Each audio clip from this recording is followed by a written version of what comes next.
Hello, everyone. Taylor here. This is going to be for the vlog 5 prompt. I can never say vlog right. Um, I just wanted to say that I was very interested, or all of the readings that I read were very interesting, as well as the one in our student development theory book.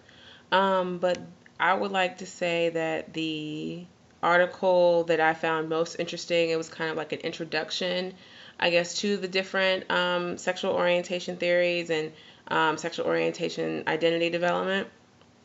And I thought it was the most interesting because it set up kind of like a picture for kind of like what we should be thinking about before we actually start reading these articles about different theories and different ways of looking at sexual identity development.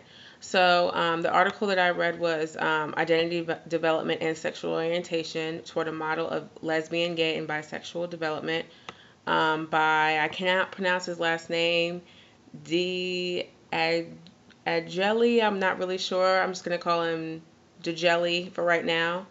Um, so I'm just going to pretty much quote a couple things from his article because I thought it was the most interesting because even though some of the readings were pretty confusing to me, just a little bit hard to read, I guess, his article was the one that stood out the most for me. Um, yeah, Anthony R. DiGelli. I think I got that right.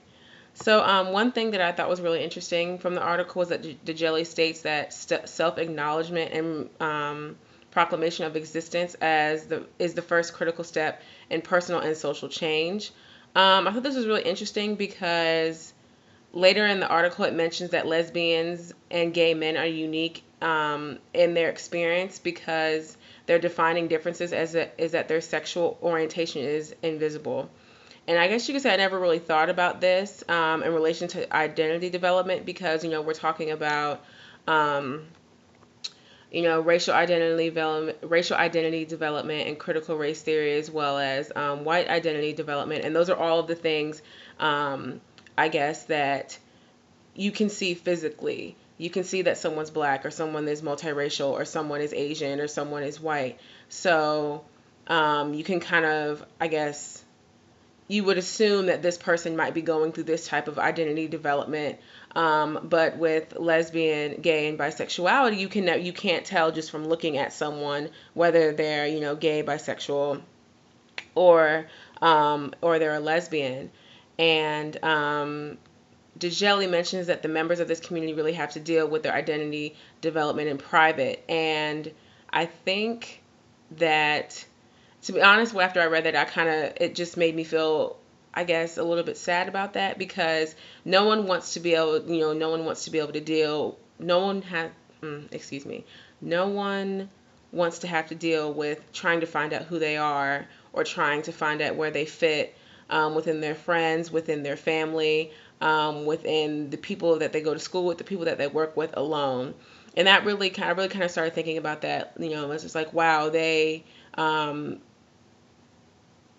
really do go through a lot that I guess that people really don't appreciate or really don't recognize when it comes to their identity development as students. Of course, we're working with students, so students on campus, and especially with maybe a campus that doesn't really support those ideals or it doesn't really support that lifestyle. And I kind of try to make a connection with another theory, and I said that, unlike the, CRT, which calls out systematic racism and deems it as wrong, I feel that after reading this, we kind of still think that it's okay to, bash, gay men, lesbians, and people who are bisexual. Whereas we say racism, oh, you're a racist, you're awful. You're an awful person if you're a racist. Whereas, if you are a little bit of a homophobe, someone might say, "Oh, join in on your joke," or someone might join in on your insult. So I kind of try to make that connection between the two theories and how they're different. How one is more private. The identity development is definitely more private, whereas the other might not be as private. Because they could possibly go and talk critical race theory or any one of multiracial or minorities might be able to go and talk to anyone about their identity and how they feel on campus and where they fit on campus, whereas someone who identifies or is trying to find their identity as, gay, lesbian, or bisexual doesn't necessarily have the, I guess, the privilege of doing that with any and everyone.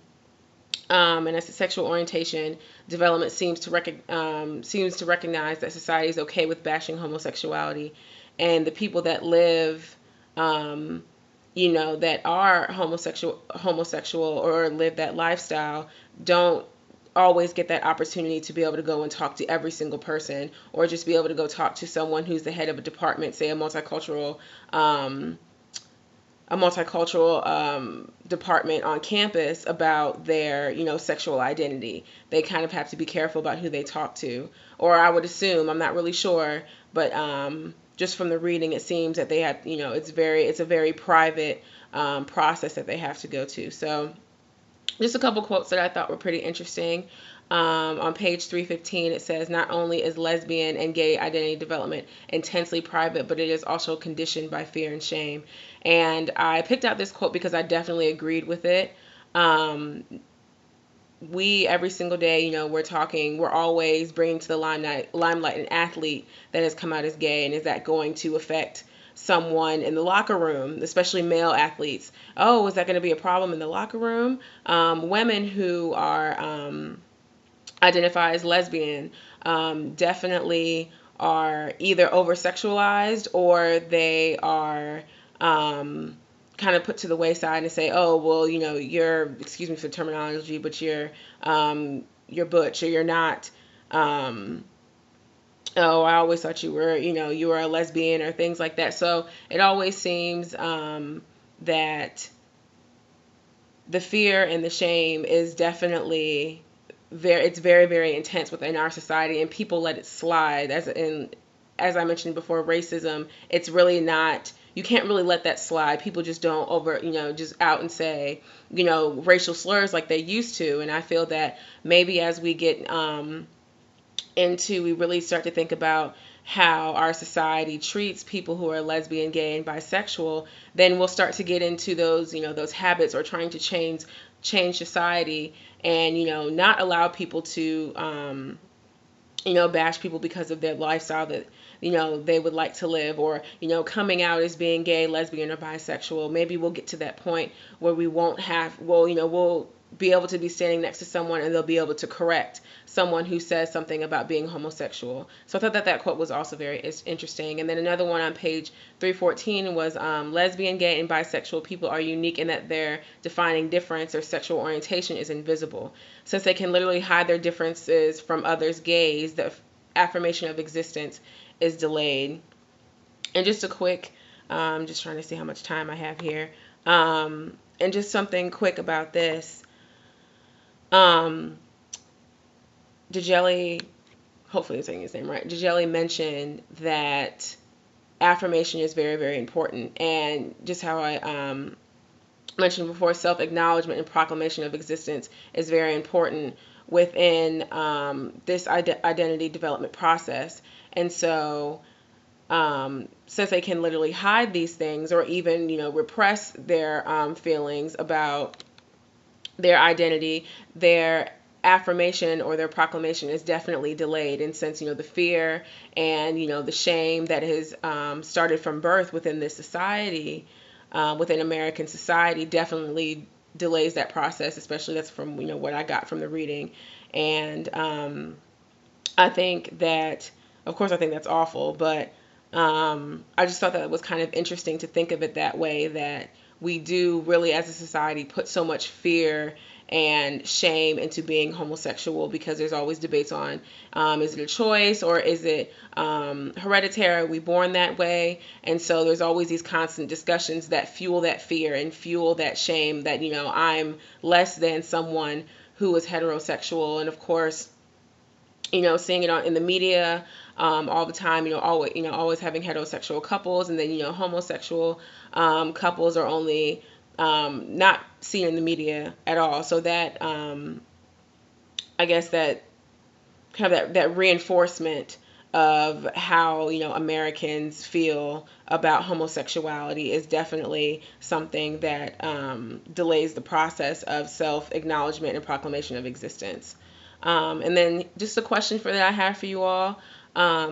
As student affairs professionals, how do we help students that are struggling with their sexual orientation or sexual identity feel safe and comfortable on campus? And what should we do since reading about sexual orientation, what should we do to combat these issues that they might face? Yeah, I'll read the question again just in case you didn't get it because I kind of jumbled up my words there. As student affairs professionals, how do we help students that are struggling with their sexual orientation or sexual identity, and how do we make them feel safe and comfortable? What should we do to combat issues that they may face? So that's only 2 questions that I have for you all. I really didn't want to have this video be too long this time because I know Dr. York tried to say keep it down pretty low, keep the videos down pretty, and I'm already at 11 minutes. So just hope that made sense for you all. Hope you guys can go back and get the page numbers and kind of, reference to what I'm talking about. And that's it for my blog, and I hope you guys enjoyed it. Have a great Friday.